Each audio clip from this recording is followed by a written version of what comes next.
Já boa tarde, né? Boa tarde a todos. Finalmente chegou a minha vez, né? Nós saímos de Franca ontem, 11 e pouco, e estamos aqui agora, né? A ansiedade acabando com a gente. Mas estou muito feliz. Sabe por que eu estou feliz? Depois de ouvir tudo isso, eu sou o Everton, tá? Eu sou o professor coordenador de uma escola estadual, é a Escola Hélio Palermo. Essa bonita da imagem, tá? Estou muito feliz porque o que é um ATPC? O ATPC é o momento de formação. E o meu é. Depois de tudo isso que eu ouvi aqui, o meu está acontecendo. E aí eu vou puxando os ganchos. Não vou passar do meu tempo não, tá? Mas vou puxar os ganchos. Lá na fala da Silvia, quando a Silvia disse que lá numa época, para ser mais exato, 2013, teve o Teatro de Leitores, que foi apresentado em Serra Negra, não é? Ele foi apresentado na nossa diretoria de ensino em um dos planejamentos, foi junto com os materiais. Eu desenvolvi os meus ATPCs usando o modelo, o modelo organizativo do tempo. Usei 20 minutos dos meus ATPCs durante o primeiro semestre para desenvolver com os professores a competência leitora utilizando o Teatro de Leitores. A professora Tânia, ela é professora de português lá na escola. Ela não me deixa mentir, né, professora Tânia? Porque ela participou e, por sinal, a apresentação foi no planejamento. Eu tive dois grupos, o grupo da segunda e o grupo da terça-feira. Cada um apresentou um livro diferente, dramatizando. E a professora Tânia, eu me lembro, a professora Tânia foi a bruxa na peça, né, Tânia? Foi isso, foi muito interessante, tá? A Kátia também mostrou para nós aqui hoje a rádio novela. Nesse planejamento, nós tivemos 1 hora destinada para grupos de professores estarem montando uma radionovela rapidamente ali também. Ah, mas e aí, Everton, isso está chegando lá na sala de aula ou está ficando ali? Muitas das coisas acabam ficando ali mesmo. O Teatro de Leitores ficou com a gente ali dentro da ATPC.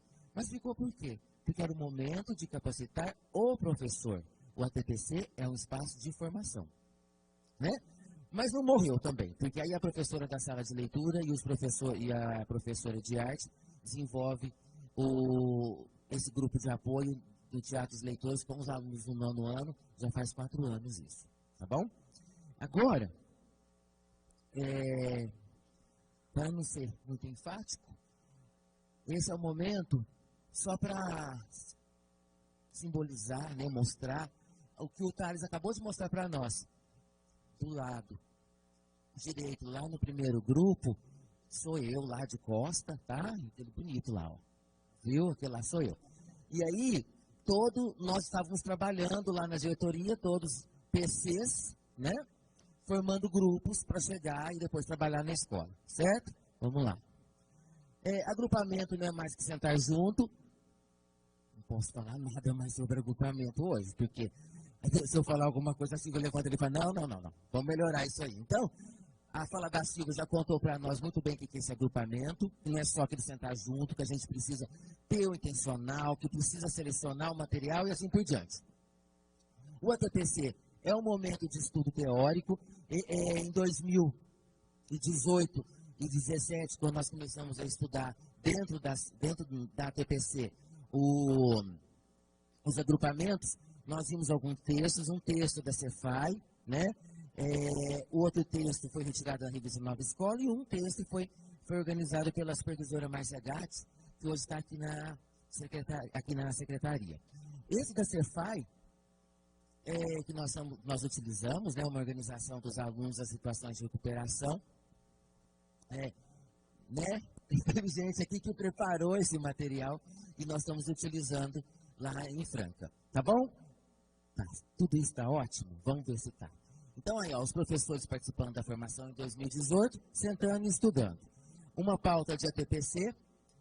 Nesse dia aqui, outubro de 2018, nós estávamos estudando sobre avaliação. Então, olha lá, ó, seleção de bons materiais. Então, nós vamos utilizar um texto da Rosana Soligo sobre avaliação. Atividades desafiadoras. Por exemplo, o que devemos observar para conhecer o processo avaliativo, agrupamentos intencionais. Vocês conseguem ver lá os nomes dos professores, ó, grupo 1, grupo 2 e grupo 3 da segunda, grupo 1, grupo 3 e grupo 3 da terça-feira, demonstrando ali essa dupla conceitualização, que é utilizando os conceitos na prática, o primeiro item. Então, as nossas pautas de ATPC, depois que a gente faz o estudo teórico, entra na prática, tá bom? Consegue visualizar ali direitinho, né? Os 3 grupos. E qual foi a intenção dos grupos aqui? Nós montamos os grupos colocando o professor que já estava há mais tempo na TPC, que já tinha um pouco mais de informação, para aqueles novos que estavam chegando, para auxiliar um pouco mais, né? Aí estão eles. Eles são os meus professores. Tá bom. E aí? Depois de estudar na prática, estudar o texto, ir lá para a prática com eles no grupo, e aí, que resultado nós tivemos? Olha lá. 5 professores aplicavam constantemente os agrupamentos em suas aulas. 3 de forma esporádica, 10 não utilizavam o processo e 22 nunca utilizaram o movimento. Quer dizer, estudamos o texto, fizemos na prática o movimento com eles, mas mesmo assim, lá na sala de aula não estava acontecendo. E como que eu sabia que lá na sala de aula não estava acontecendo? Primeira fora lá, ó, após as observações de aula. Hoje aqui no início, Caetano e o Haroldo comentaram essa questão, né? Do coordenador lá dentro da sala de aula. Olha a importância. Como que eu saberia disso se eu não estivesse lá? Tá bom. Isso. Então, passei 2. Então, o que fazer? Porque nós não tivemos resultado.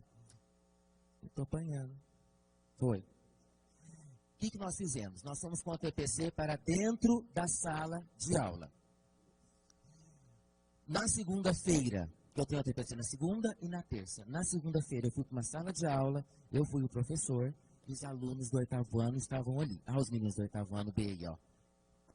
Eles estavam lá na frente e os professores da segunda-feira ficaram atrás na sala de aula. O meu grupo da segunda é um pouquinho menor. Na terça eu teria o ATPC. Então o que nós fizemos? Gravamos. Então o ATPC da segunda-feira dentro da sala de aula com um grupo de professores foi gravado. Na terça-feira o grupo assistiu o vídeo, certo? Então vamos lá, ó. Então aí são os alunos do 8º ano B, índices insatisfatórios em língua portuguesa e matemática na AP do primeiro bimestre. Vamos lá? Olha lá, ó. Primeiro momento, ó o movimento, o movimento metodológico. Primeiro, momento coletivo, que aí eu fiz a explicação de um problema da OBMEP para a classe toda. Olha aqui, aquela mocinha ali, a Sara, ó, tá de mão levantada, né? Gracinha, né? E eu matando minha saudade da sala de aula. Aí, para minha decepção, 3 alunos participaram do momento coletivo.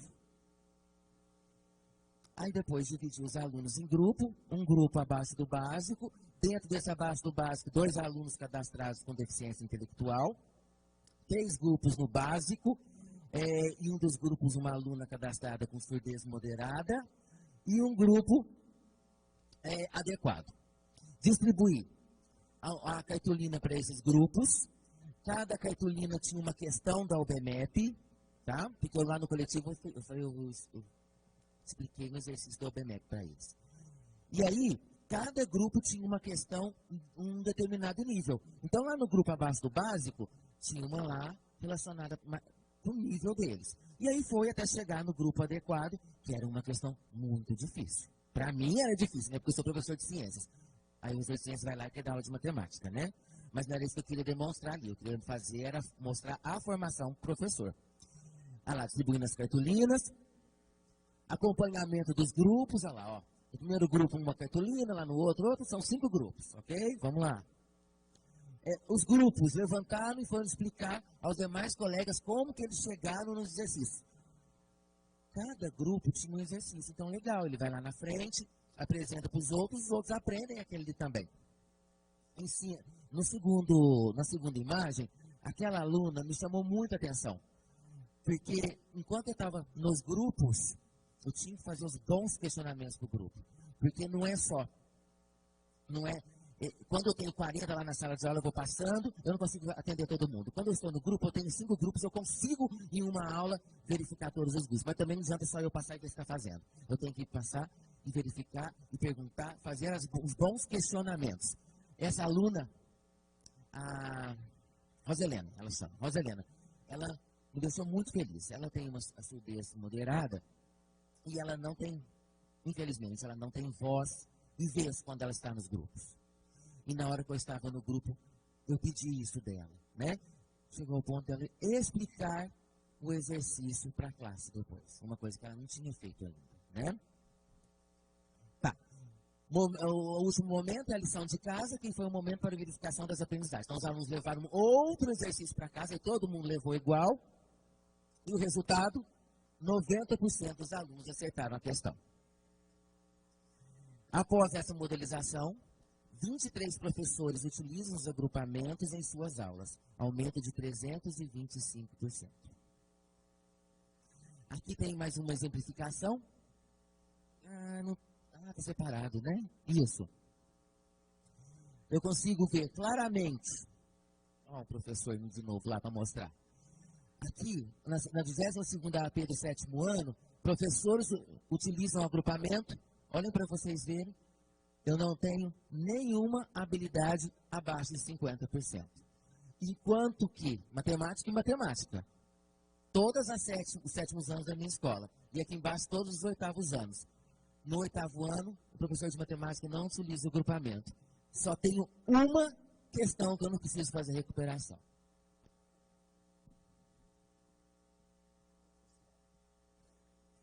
Acabou também. Isso.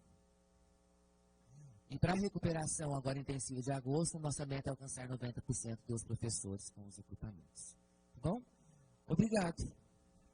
Tudo bem, Everton. A professora não é professora de matemática, é professora de português. Na programação aí tem um pequeno erro. Boa tarde a todos. Boa tarde a todos. Eu estou com uma responsabilidade enorme, né? Enquanto a professora Silvia e as professoras falavam, eu ficava me vendo ali, meu Deus, e agora, né? Se eu cometi algum erro, eu não quero nem sair aqui depois, vou encontrar com vocês, hein? Bom, eu vou apresentar um pouquinho. Muito obrigada, primeiramente, pela oportunidade de estar aqui mostrando a minha prática em sala de aula. Eu vou mostrar o agrupamento, como que eu faço o trabalho com agrupamentos. Eu não acreditava, porque para mim o trabalho em grupo, dois integrantes realizavam, enquanto os outros copiavam. Mas o que estava acontecendo, né? E eu não dava conta, e a classe enfileirada também não conseguia atender a todos. Então, o que fazer?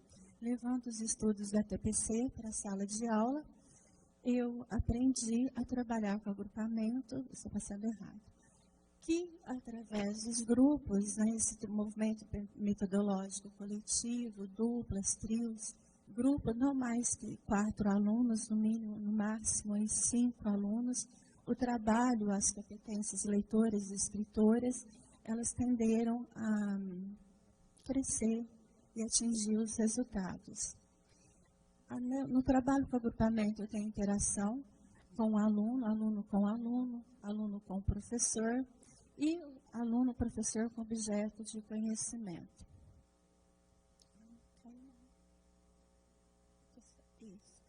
Aqui nós estamos fazendo a apresentação do tema no coletivo, é um momento que propicia os alunos a façam questionamentos para desenvolvimento das habilidades que estão em defasagem, propiciado a eles a argumentar, a colocar e cria ali um momento de interação, de expectativas de aprendizagem e não só de levantamentos de hipóteses de leitura. Depois a gente parte para uma leitura colaborativa também, levando, né, com questionamentos já pré-determinados para que eles infiram, como a professora colocou, nos procedimentos de leitura, que eles infiram informações no texto, reconhecendo tema, tese, argumentos, que é o que eles mais têm dificuldades, principalmente no 9º ano e 3º ano do ensino médio. Aí vem as duplas produtivas, né? Primeiramente, que aí depois da leitura colaborativa, eles vão responder as questões de análise do texto. Como que essas duplas são formadas? por aproximação de conhecimentos ou conhecimentos complementares. Esse aluno que aparece na primeira imagem, ele tem uma história de vida muito triste e ele não queria participar de jeito nenhum, sempre sozinho lá no fundo da sala e muito arredio. E eu comecei a ter um olhar diferenciado para ele. Quando foi porque ele não participava dos grupos, nem das duplas, ele tinha uma leitura lenta e com pouca possibilidade de compreensão do texto. No final, mais ou menos, do primeiro bimestre, eu consegui que ele já se inteirasse com os colegas. Hoje, é um dos alunos mais participativos da sala. As duplas nunca são as mesmas. Tem que eles mudem, né? Um aluno fazer a dupla com o outro, dependendo do objetivo e da atividade, principalmente da habilidade a ser desenvolvida naquela sequência didática. Depois é o momento de aprofundar os estudos. Então, nós partimos aqui para o trabalho em grupo, onde eles vão ter a oportunidade de aprofundar os conhecimentos adquiridos nas atividades anteriores. Mas como fazer? O meu grande desafio era fazer com que todos participassem das atividades e que não fossem coadjuvantes, enquanto um ou outro fizesse o trabalho por si só. Então, o que eu faço? Eu divido as tarefas, que têm que ser bem claras, tem que ficar bem clara para eles, e cada pessoa do grupo, cada componente do grupo, ele tem uma tarefa. Então, tem um monitor, que ele vai dividir as tarefas, fazer com que todos participem. Tem um relator, que ele vai relatar tudo o que está acontecendo e também vai fazer um relato, ele vai registrar e relatar as atividades desenvolvidas. E tem o harmonizador, né, que muitas vezes vai evitar conflitos no grupo, fazer com que um respeite a vez da fala do outro, a opinião, para que juntos cheguem a um consenso. Mas, às vezes, esse harmonizador, ele que acaba criando conflito. Daí a importância, né, de gente estar, o professor, estar constantemente nos grupos. Acho que eu passei aqui. Isso. Está indo, orientando, como a professora bem colocou, está reorientando o grupo, redirecionando o trabalho, jogando uma questão para desafiar. E se surge alguma dúvida, não que eu vá dar resposta para o aluno, mas levá-los a procurar, a relacionar os seus conhecimentos com as informações para que cheguem à resposta que eles procuram. E é claro, se eles fazem o trabalho, eles querem expor o que eles concluíram ali, eles querem mostrar as suas reflexões, o que eles aprenderam e como eles chegaram àquela aprendizagem. E depois de todo esse trabalho feito, vem o trabalho individual, que seria a leitura e análise de textos, né, com questões, aí eu coloco questões de SARESP, da AAP, da avaliação da aprendizagem de processo, da avaliação diagnóstica complementar e da prova Brasil. Claro que também tem a produção escrita, também, aí até eu coloquei de um artigo de opinião que ele vai colocar em prática todos os conhecimentos construídos ao longo da sequência didática. E, para mim, foi muito importante, aqui não aparece, o diário reflexivo. Esse diário reflexivo é um momento em que cada aluno irá fazer a sua autoanálise das suas reflexões, das suas releituras, né, observando como foi a sua participação, a participação dos colegas. Principalmente, eu falo para eles, coloque a minha atuação também no diário de vocês. Como que foi a minha orientação, qual foi o meu papel na sua aprendizagem. E eu coloquei, só para exemplificar, que o trabalho do agrupamento ele é essencial. No primeiro bimestre, na avaliação da aprendizagem, nós tínhamos a identificar o tema, né, de um texto. Eles tiveram 21% de acerto. Então, o que estava acontecendo? Faltava ali procedimento de leitura. Eles não estavam esquecendo de ler o tema, tá? O título.